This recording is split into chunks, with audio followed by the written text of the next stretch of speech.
I wanted to dive into the topic of natural hair, specifically in corporate America. Now, as a woman of color with natural hair, I decided to do the big chop about 3 years ago. I also walked into my corporate job hoping that I wouldn't get the stares, glances, and loads of questions. But I recently learned that it really doesn't matter what the color of your skin is or the hair texture when any woman of color, whether they're white, black, Hispanic, Asian, from any walks of life, when they cut off all of their hair and walk into their corporate jobs, we are all bound to cause our coworkers to do a double take. Now, I had an opportunity to sit down with one of my coworkers in corporate America who recently cut off all of her hair, and we had a comparison conversation.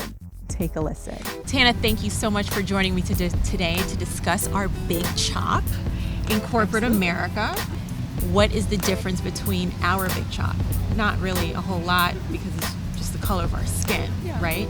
So you already know my story about my big chop, but I want you to share your story about your big chop and what made you decide to go ahead and cut all your hair off? So I've had 2 or 3 big chops that we talked about, but most recently it was platinum blonde, roughly. I like to call it buttercream, actually. That was a nuanced yellow. And I realized on having to maintain that, the damage that it would do to my hair. When I would brush my hair, it would kind of fall out. The texture was just wonky and off. Right. And so as it started to grow out, somebody asked, "Oh, are you going to keep the blonde?" And no, I decided not to. So the easiest and most efficient way to get rid of that was to just shave it all off. Yep. So it's similar to our hair, women of color. Whenever we fry it, dye it, lay it to the side, color it too much tension, it's the same thing. And we're like, oh, we damaged our hair. Right. Let's start all over. Right. And chop it off or throw a wig on it or whatever. Yeah. So the similarities are the same. Now let's get into the discussion about corporate America, because we both work in corporate America. And I know when I cut all my hair off, after I had the perm, I got tired of it. And I was very nervous about going into the office because I didn't know what people were going to say. I didn't know what my bosses were going to say. One of our former colleagues made me feel really comfortable. He's like, "Looks foxy." And I was like, oh, okay. So tell me about when you did this. I remember when you did this, and I was just like, oh, wow. Oh my gosh, Sinead, it's awesome. It's amazing. So what was your reaction? Did you have the same feelings about the same insecurities a little bit? I was definitely apprehensive to go back into the office, mostly because there are a lot of men and it's a fairly conservative environment. But one of our colleagues, I had been communicating with him a little, and right after I cut it off, I sent him a picture, and I got very positive feedback right away. So I felt like, okay, it's going to be okay when I walk into the office tomorrow. And for the most part it was. I got some double takes. I got some Yeah. But for the most part, there wasn't, nobody pulled me aside and said, "This is unacceptable. Our audience will hate it." Right, right. Yeah. Just like how somebody did pull you aside before when your hair was purple. It was like hot pink. Maybe. Hot pink, right. Talk to the audience about that moment when you decided to, be a little bit unconventional in corporate America, and you decided to dye your hair this hot, sexy pink. So, what was that like for you? So it started purple. You were right, and then it washed out and faded to pink. And I forgot that I would have a consumer facing or a whatever facing commitment. Right. And it happened to crop up right in the middle when I figured that, it'll be fine. My hair will be washing out. I don't have to leave the office for any reason. And then it turned out I did. I was in the elevator down with the head of the group, and I just kind of looked at him and I said, I'm not really sure what to do with my hair over the weekend, because in my head I'm thinking, do I dye it again? Do I cut it all? Cutting it all off at that point was not an option. Right. Or, I could just get a wig. Right. And he looks at me with this steely smile and goes, "I trust you'll make the right decision." And what was that decision? That decision was I bought a wig that Bought weekend. a wig. What color is the wig? Black, it was right? Black. Yes. Black, and short hair. Cropped. Yep. Yes. Very chic, very elegant. And so you only wore the wig when you had to go and face clients. When I had to be at events. Yep. I will say that's a protective styling moment for you. in actuality you were just hiding what was really underneath. Yep. So my protective style, I had the Singalese twist when it was big and on top of my head. Gorgeous. Thank you. You're welcome. And I remember walking in, and I knew people were going to ask questions, but some of the questions were just ridiculous. In my opinion, they were ridiculous. Yeah. How long did it take? Can you wash it? Did it hurt? So, okay, now that I think about it, the questions weren't that ridiculous, but it was just like, we're at work. Why can't we go for happy hour and have this discussion? Why are we having this in the middle of the office? Or grab me in the bathroom when, not a lot of people are around, because then it's like everybody in the office starts asking you all these questions about your protective style. I didn't get any negative feedback. If anything, it was just some annoying questions that I was just like, who are you? We're not even friends. We don't even work together. Why are you asking me all these questions? So. Or just making a comment that it's really hard to actually react or respond to in the middle of the office, because you might want to kind of look at them like, who? But and you have to just keep it together and not say anything. In my world, in the women of color world, people like to touch my hair without asking. And I remember this happened actually a couple of weeks ago. It was this older woman, old enough to be my grandma, maybe my great grandma. And I was at the makeup counter, and she was like, wow, you have beautiful skin, and your hair, oh my gosh, can I touch it? And her hand was already in my hair, and it was like, Grandma, why are you doing this to me? I've actually had coworkers that has put their hands right in it as they're asking, and it was just like, no, it's not okay. Have you had that experience?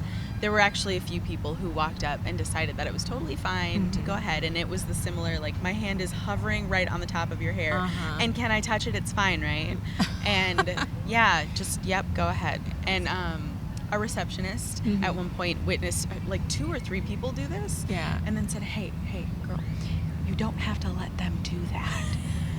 And she was like, some people have energy and you just don't want that. I know, but it was also, I was just caught off guard, and like, no, don't touch me is a little bit more awkward for me in that moment than just, go ahead. Especially in corporate America. It's just like, when do you draw that line of like, don't touch my hair? Well, and I don't know if this is something that you've experienced, if it kind of cuts along the same lines, but most of the people who were doing it to me were women. There was one person in the middle of the newsroom, a fairly senior man that I have a very good working relationship with. All of a sudden there's a hand on the back of my head, just sort of rubbing around. Inappropriate. I was like, call HR. Are you, and why? Why are you all up in my hair? Crazy. That was really weird. Okay, so there's this one question specifically from one of our friends, part of our audience. This person wants to know, what is the most insensitive reaction that you've gotten from your big job? So it wasn't in the office. And I got some funny insensitives, like my dad said, what the F is wrong with you? You can say fuck. Okay, great. It's okay. Okay. Yeah, that was the text I got. What the fuck's wrong with you? Yeah. And then followed up quickly by, I'm just kidding. You're always beautiful. I love you no matter what. Good save, Dad. Right? Good nice save. job. Yes.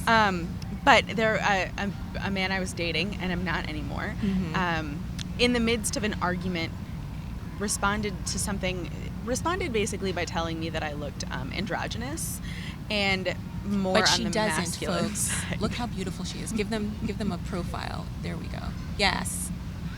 Work it. So he said that you looked androgynous. Yes, he said we'd met online, and he said, next time you have an online profile up, you should indicate that you're looking for somebody, or indicate somehow that you are looking for bisexual men or men who prefer androgynous looking women. Just by your haircuts? Yeah. How insensitive. Yep. He's an and asshole. it was longer than it is now. Okay. I mean, so I can't even imagine. I just don't care. But if I were to imagine what he would have said, like, that was never going to work. Don't need him. No. So I'm going to share a story with you about a very insensitive situation about my hair. And it didn't have anything to do in our offices in corporate America. It was when I used to wait tables as my moonlighting gig. And one of my customers called my hair a Brillo pad. They were describing my hair as a Brillo pad. And this was when it was much bigger. Yeah.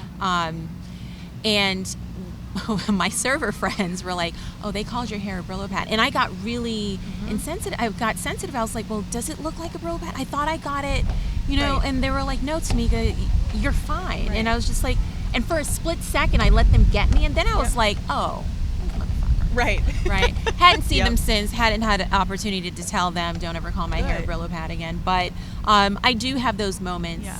you know, especially with being natural, because in today's world, in corporate America and what you see on TV, you see the wigs and the weaves Right. and then the straight hair. But more and more, you're starting to hear and see more of this natural hair Yeah. revolution. I think it's always been there. I just think that people are more Yes. accepting now. Yep. But yeah, they said I had Brillo hair. I was not happy.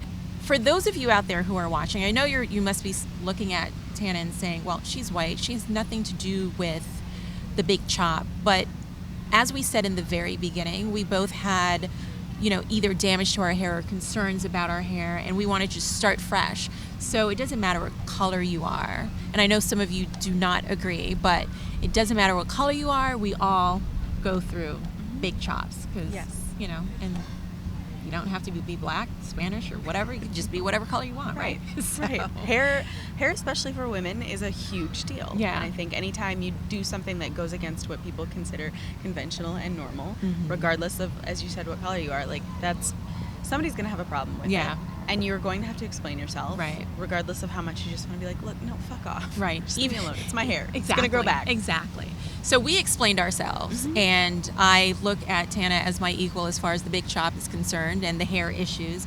So if any of you have any issues or have any comments or questions or concerns, go ahead and shoot me an email at tcsviews@gmail.com. Follow me on Instagram, where I'm the 40-year-old naturalista, right? Yes. Yeah. No, that's YouTube. That's YouTube. The 40-year-old That's Naturalista, right. And then TC's Views on Instagram. There she's good. See who follows me on social media. But anyway, you can definitely catch up with me at either one of those, at the TC's Views on Instagram, TC's Views at gmail.com. Send in those comments. I would love to hear your comments, and be nice. If you have anything negative to say, I'll challenge you. All right. So thanks so much for joining us. Anytime. And thank you for tuning in.